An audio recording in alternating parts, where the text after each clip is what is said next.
Good afternoon, ladies and gentlemen, and thank you very much for being here. I think what we are discussing today, and the topic, as you all see, is about women achievers. And what better way to discuss, deliberate, ideate, talk about some of the stories that these women bring to the table and inspire many others to see how their lives have been and how we can make a change in our lives.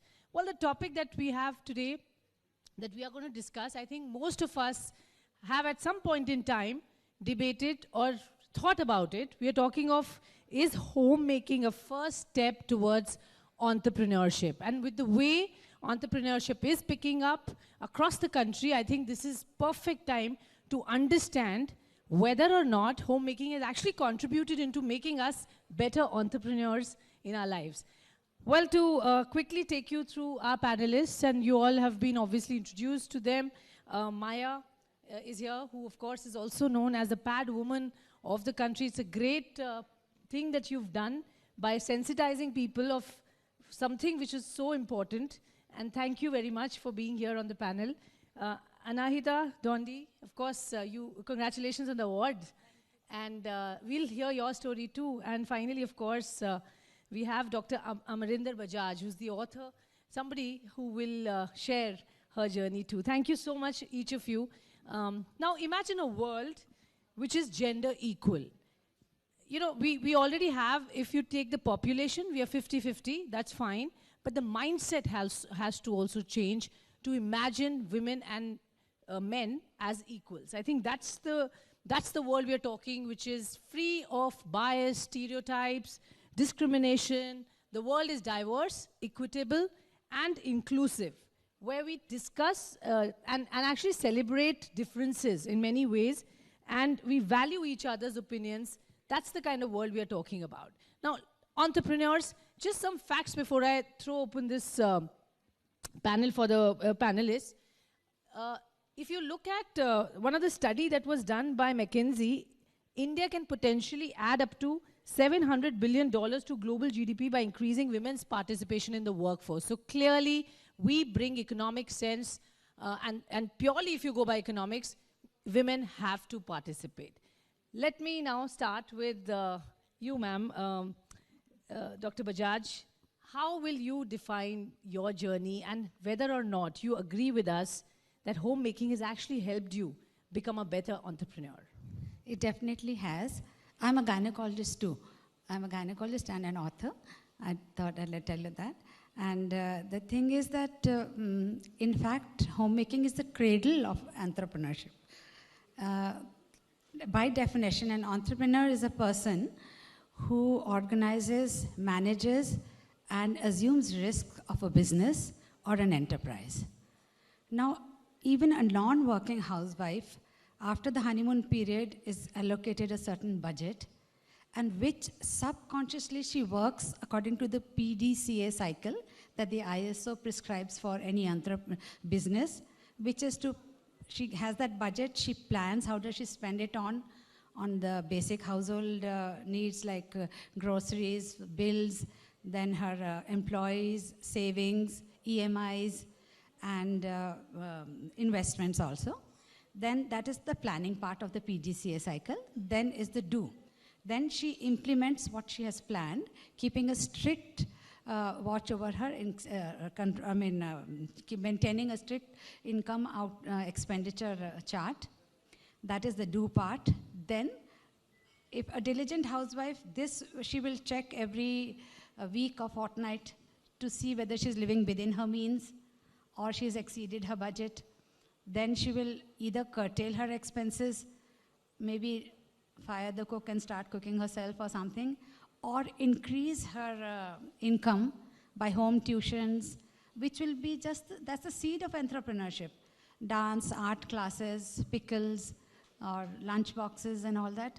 So a diligent and industrious housewife will subconsciously work the PDCA cycle and become what we all call as an entrepreneur. So in many ways, it has taught us already. We already got the seeds and training of some sort yes. to be an entrepreneur in many ways. And hence, I think the numbers also doing the talking. We are doing better than men when it comes to businesses and startups particularly. Yes. Great point, ma'am. Maya, let me come to you and then I'll come to Aneta. Your own journey, actually, you know, I mean, it's very inspiring for all of us to see how you started out and where you've reached today. You've done one very important task as to sensitize everybody of, you know, why women should be respected and what role, you know, society should play in many ways to uplift women. Now, what is the next assignment you're working on? What is it that's keeping you busy these days? Thank you. Good afternoon, everyone. It's really good to see you here. So first of all, I born and brought up in the village in Narsinghpur, very small village. And there I have seen so many issues when I was growing up, like how girls, they are treated and how education they are getting in the villages. And I was lucky enough to escape that village and another, and then I started living in California, San Francisco. I was working. But when I was coming to the village, you know, for vacations and all, I have seen a lot of issues that we can solve in terms of education or menstrual hygiene or healthcare.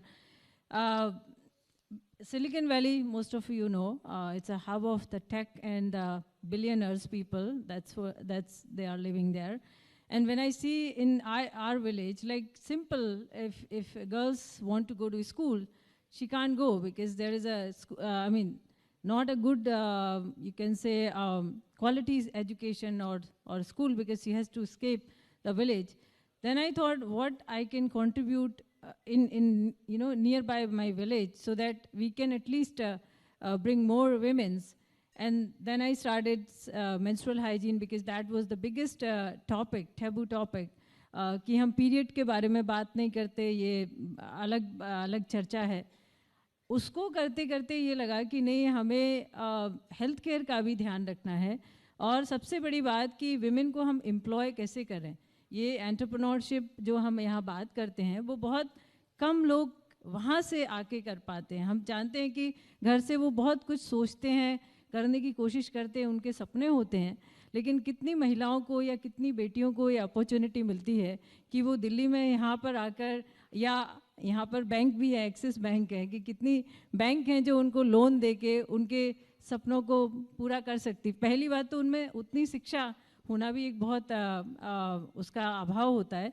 अभी मैं जिस topic या जिस project में काम कर रही हूँ, क्योंकि पिछले 10 सालों में मुझे अनुभव हुआ कि वहाँ पर शिक्षा बेटियों के लिए भी और ओवरऑल जो हमारी कम्युनिटी है, जब तक वहाँ पर हम सरकारी स्कूल को अच्छा नहीं करेंगे तब तक हम सभी को इक्वल अपॉर्चुनिटी नहीं दे सकते. क्योंकि मैं सैन फ्रांसिस्को में रहते हुए मैंने ये देखा कि वहाँ जो बिलियनर है उसका बच्चा भी सेम सरकारी स्कूल में जाता है और जो जेनिटर है उसका बच्चा भी उसी स्कूल में जाता है.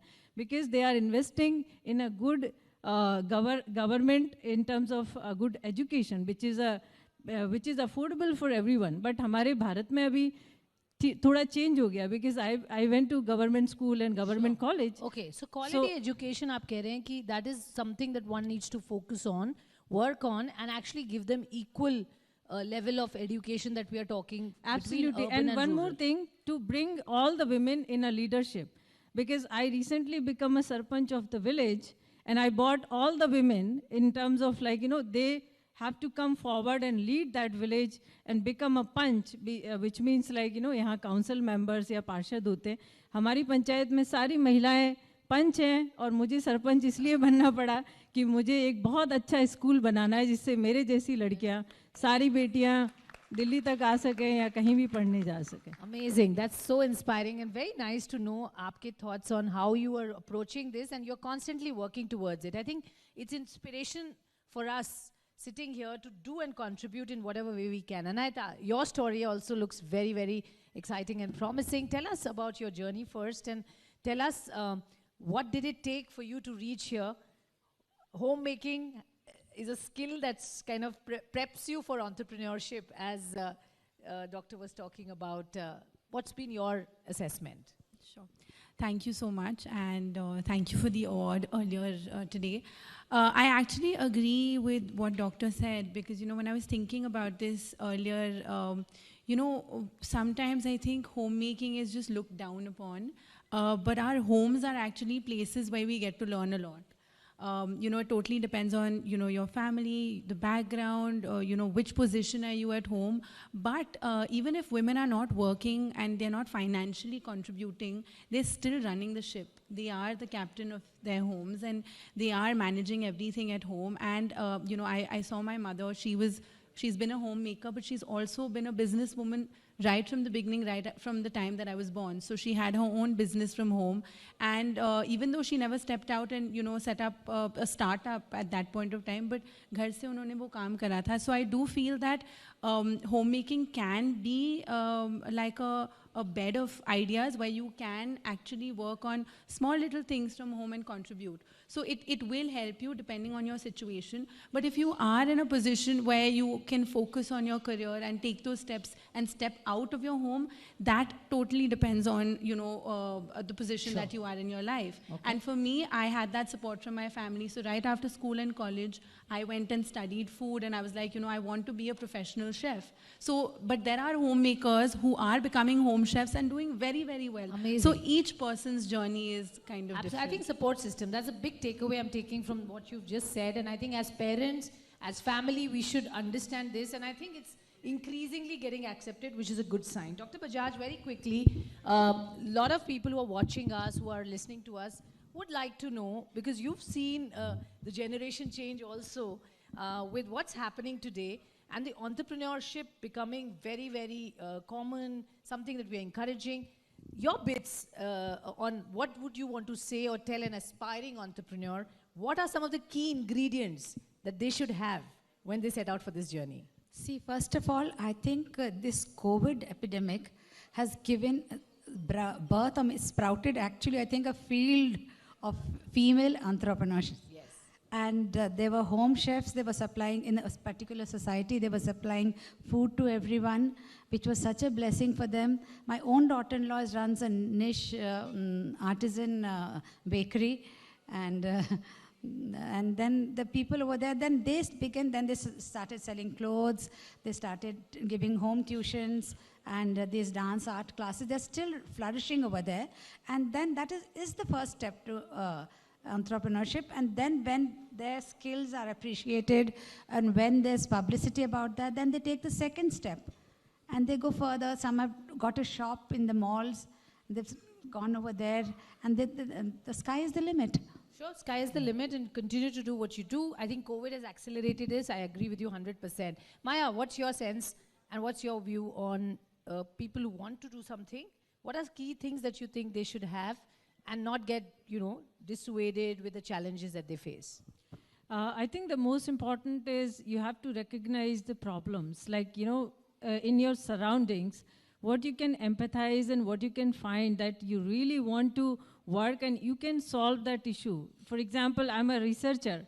I started, educating girls how to, live with a menstrual hygiene, how to care yourself and all. And if you can identify the issue, even though I'm not an engineer or I'm not a business person or not a business family, but I started social entrepreneurship. So starting that, recognize that and work in an ethical way, the most honest way that you can put your efforts so that the people can get all the help and they can also get inspiration and admirations. Because if you are solving the issue, they can definitely help you around. Even though you are in the remotest of the area, you are in the remotest of the, planet, you can definitely work. So my advice to whoever want to start, have your plan, have your case and work on that. Okay, clarity with plan and then go ahead, execute. Where there's a will, there's a way. That's the big word. Anahita, your thoughts quickly on this.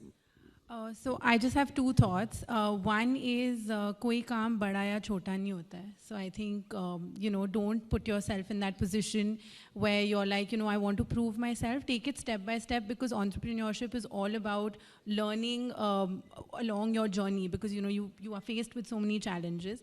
And the second thing is that invest in yourself and your skills, because that is something that will never, leave you, and that's something that you can actually keep, growing and learning. So even for a chef, even though we're running kitchens and restaurants and it might be difficult, we still take our time to learn something, because as we're learning, we're also creating, and that's going to take us to places. Okay, wonderful thoughts. We're running out of time, unfortunately, so we'll have to wrap up this session. It was lovely speaking with you all. Quick thought that I would like you to just think over, because BCG, Boston Consulting Group, has suggested that startups that have got women as founders have actually generated 10% increased revenue over a 5-year period and employed 3 times more women than men. So, well, if you want to make profits, you know what to do. Thank you very much. It was a pleasure speaking with you all, and for the lovely audience. Thanks.